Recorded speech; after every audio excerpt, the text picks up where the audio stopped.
Yun oh, nandito po tayo sa Fairview. Kakakuha lang natin yung bago nating Honda PCX Road Sync 160. Kakuha natin ito sa Norsagaray, Bulacan. At nandito tayo sa may Fairview. Quick review lang, saglit lang to. Quick review.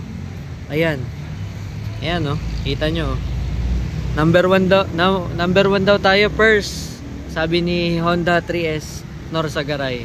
Thank you nga pala kay Sir Richard Sir Chard sa pag-assist sa amin dito sa ano na to, motor na to. Ayan no, quick review lang kung ano lang yung mga nakita ko tsaka naramdaman ko. Ayan, tapos tignan nyo na rin lang din yung panel nya, napakaganda nya yun. Nako-custom siya.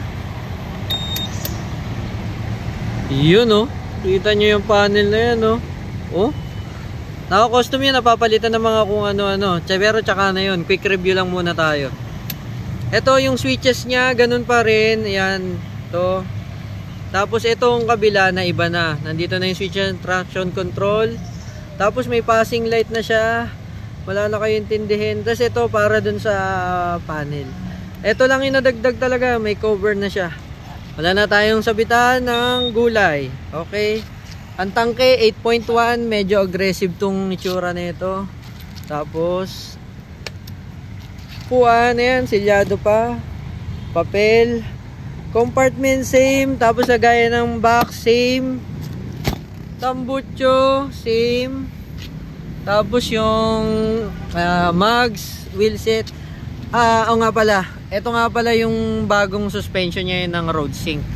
May ano na siya, may ganto na tangke. Okay no. Ito masasabi ko sa kanya, para siyang ADB sa comfort, pero aggressive na ang PCX. Sobrang swabe, napakasarap. Sinagasaan ko lahat ng lubak dun sa Bulacan. Grabe, parang ADB siya. Lambot, ganda ng suspension. Ang filter same. Panggilid, di muna natin sasabihin same kasi hindi pa natin nakikita.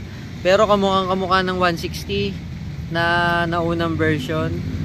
Ayan. Ayan. Quick review lang to.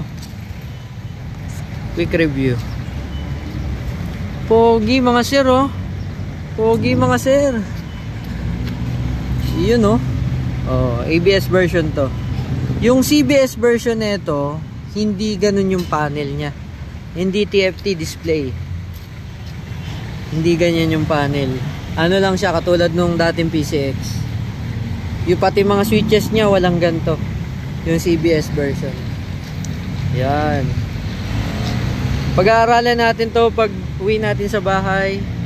Magkakaroon tayo ng comparison dun sa PCX 160. Nasa sa inyo yan kung gusto nyo mag-upgrade. Pero para sa akin, this is an upgrade. Panel oh, ay yung ano, foot pegs oh, ganda na oh. Oh, ganda oh. Yung mga nagtatay concept dyan, pwede nyo nang ano to oh, lighten oh, butas-butas oh. Yun oh. Tapos mag-aaralin din natin yung pagbukas ng panel. Anong mga fairings. Yan. I think yung puan parehas lang, same lang. Sukatin na lang natin. Ayan. Alright, kung nagustuhan nyo yung video ko, like naman, share, and subscribe. Uy, you know, thank you very much.